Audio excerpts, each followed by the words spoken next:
What's up, guys? Today we are going to be taking a look at an animated video arguing for the resurrection of Jesus put out by William Lane Craig's organization Reasonable Faith. I'm going to be sharing my thoughts along the way, including what I think they did well and what arguments or counter arguments I wish they would give or address. If you haven't subscribed already, be sure to do that and smash that like button and comment any questions that you have down below. You won't want to miss our future videos, so yeah, be sure to subscribe. But let's go ahead and get right into the video. Why was Jesus of Nazareth crucified? Because he made outrageous claims about himself. He claimed to be the one and only Son of God. By the way, the idea that Jesus died because he claimed to be God or claimed to be the Son of God, I believe that that is true. That's actually a controversial statement, though. Many critical historians would argue that the reason the Romans crucified Jesus was because he claimed to be the King of the Jews, which they took to be treason. And that's why they hung the sign above his head that said, King of the Jews, to basically indicate why they were crucifying him. And the reason that these critical historians argue, some critical historians argue that is because many of them don't actually think that Jesus claimed to be God.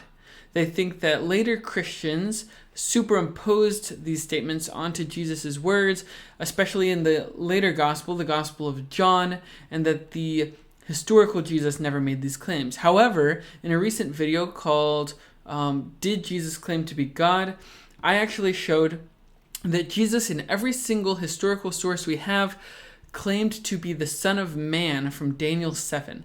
And in Daniel 7, it describes a Son of Man who will come riding on the clouds, which is a description only used of Yahweh throughout the Old Testament, and being worshipped. The Son of Man will be worshipped like Yahweh, and how contemporary Jews at the time of Jesus considered the Son of Man to be divine. And so when Jesus claimed to be the Son of Man, at his trial, he was actually claiming to be divine. That's why they accused him of blasphemy and sentenced him to death. So if you want to see evidence that Jesus did claim to be God and that this is why he was killed, be sure to check out my video, Did Jesus Claim to be God? But let's get back into the video. Why would anyone take his claim seriously? Well, that all depends. If Jesus actually rose from the dead, then his claim to be God's unique Son carries considerable weight. On the other hand, if the resurrection never actually happened, then Jesus may be safely dismissed as just another interesting but tragic historical figure. Did Jesus rise from the dead? As we explore this question, we need to address two further questions. What are the facts that require explanation? And which explanation best accounts for these facts? There are three main facts that need to be explained. The discovery of Jesus' empty tomb, the appearances of Jesus alive after his death, and the disciples' belief that Jesus rose from the dead. Let's examine each of these. Fact number 1. The discovery that Jesus' tomb was empty is reported in no less than 6 independent sources. And some of these... By the way, when he says that these are 6 independent sources, some skeptics have come across have said, no, the Gospels were not independent, but instead Matthew and Luke used Mark as a source, and John used Matthew, Mark, and Luke as a source, and so they're not independent sources. However, while I agree that Matthew and Luke did use Mark as a source, and John, I agree, did use Matthew, Mark, and Luke as sources, interestingly, they stop using each other as sources once they get to the resurrection, and they start narrating independent resurrection stories.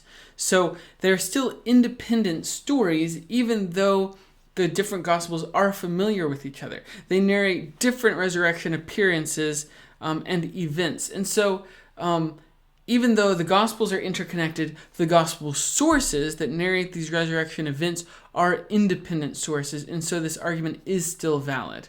These are among the earliest materials to be found in the New Testament. This is important because when an event is recorded by 2 or more unconnected sources, historians' confidence that the event actually happened increases. And the earlier these sources are dated, the higher their confidence. Moreover, The Gospels indicate that it was women who first discovered that Jesus' body was missing.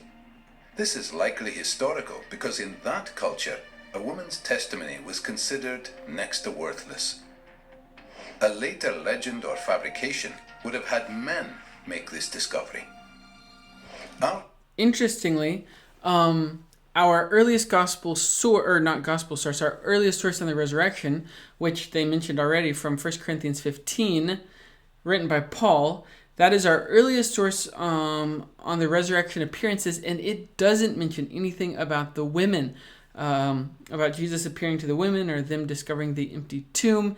And so it seems to make sense that Paul was using the sources that would be most convincing to his audience. So he left out details of the women because he knew that his audience wouldn't trust the testimony of women. However, the fact that the Gospels do include the appearances to the women does strengthen the case that the Gospels aren't just making up these stories, because if the Gospels were making up the stories, they would have definitely used men instead of women so that the story would be more credible. But yeah, let's get back into it. Our confidence in the empty tomb is further increased by the response of the Jewish authorities. When they heard the report that the tomb was found empty, they said that Jesus' followers had stolen his body, thereby admitting that Jesus' tomb was, in fact, empty.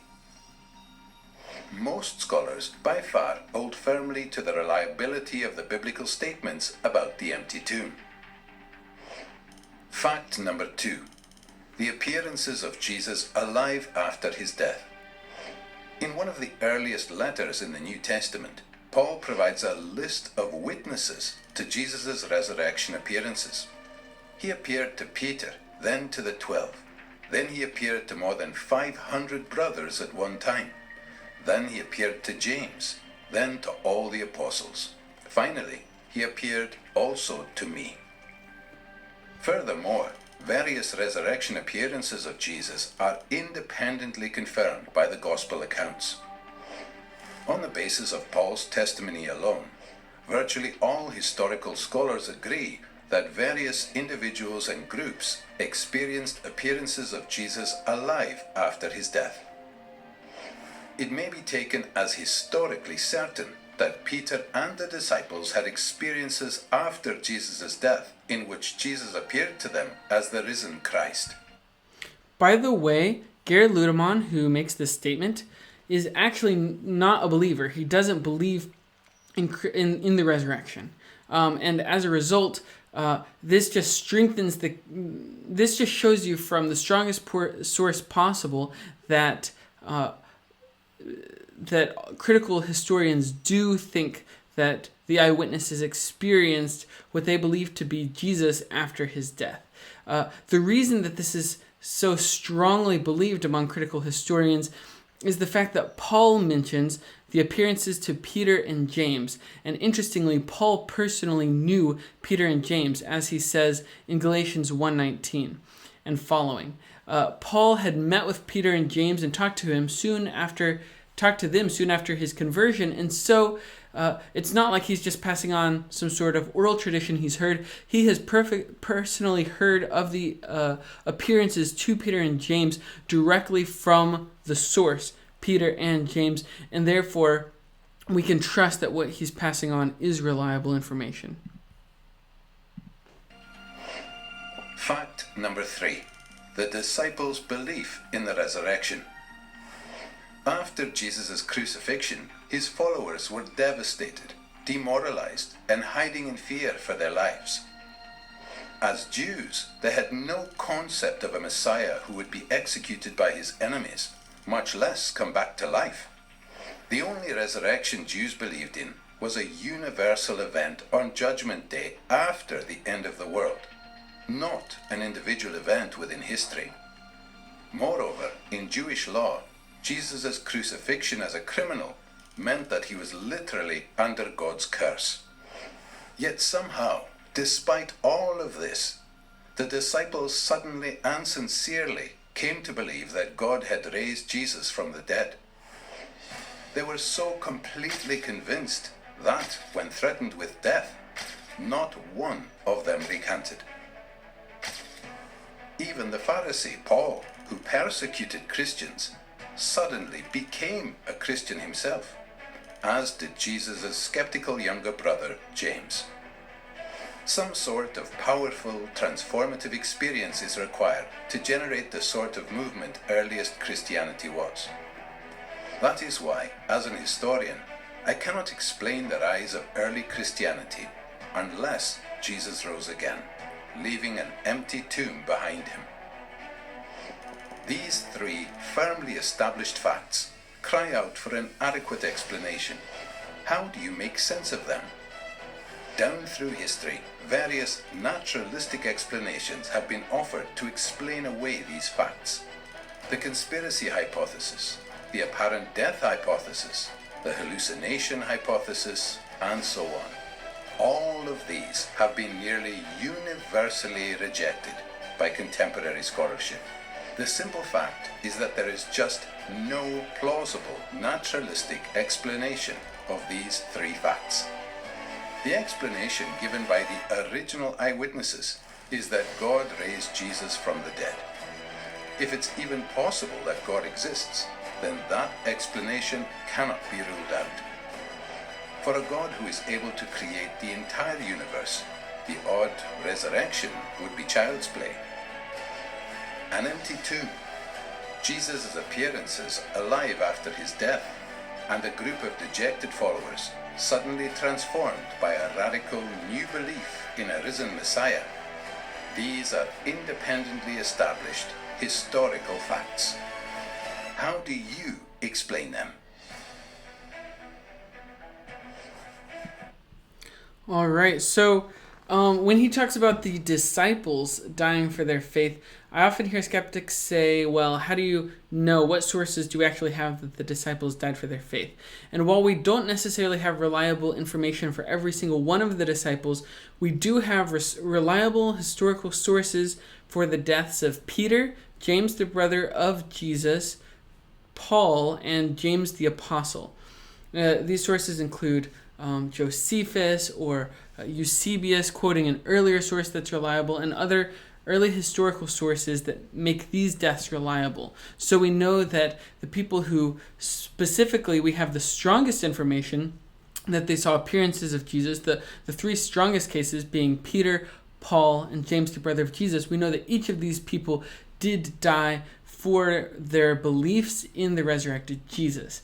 Overall, I think that the video is very strong. It's a great video for introducing people into the evidence for the resurrection, especially people who haven't studied it a lot before. There are a couple arguments against the resurrection that I wish it would address a little bit more. Specifically, Dr. Mark Goodacre has recently come up with what he has explained a misconception people have had about the tomb, which is that tombs in this time period often had multiple rooms. They weren't just a single room tomb, but they would have multiple rooms with multiple corpses in them.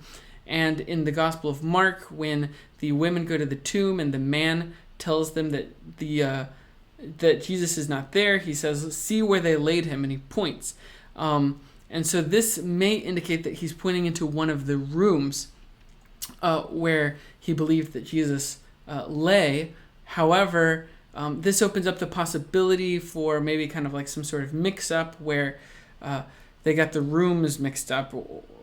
And so it could lead to the possibility that they thought that the tomb was empty when really it wasn't. Another possible counter-argument that I've heard is the idea that a few times in the Gospels when Jesus appears to people, they don't recognize him. Like on the road to Emmaus, the two disciples don't recognize Jesus for quite a long time while they're talking to him. And likewise, Mary doesn't recognize Jesus at first either. And so this would seem to indicate that maybe Jesus in his resurrected state looked different.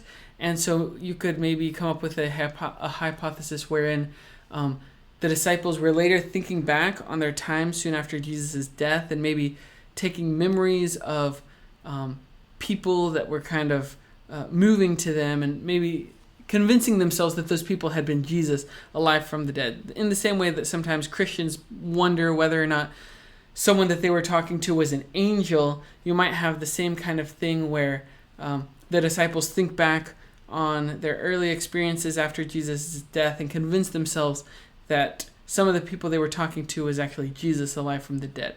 Now, I'm not saying I think that's what happened. I do believe in the resurrection, specifically because of my own personal experiences of having answered prayer when praying to Jesus. I take that as evidence that Jesus is alive, which means that he didn't stay dead. So I do believe in the resurrection for more of a personal experience, theological type of reasoning.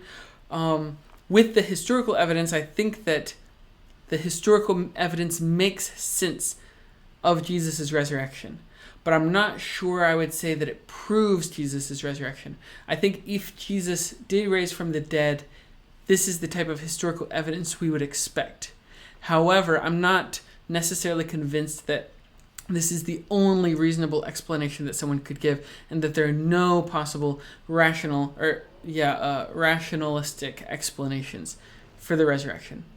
So I would love to hear William Lane Craig's response to those two kind of counter arguments that I just laid out. But overall, I think the video is great for laying out the general case for the resurrection, and I plan to cover more videos like this in the future. So if you haven't subscribed, please do so that you don't miss those videos, and I'll catch you in the next video.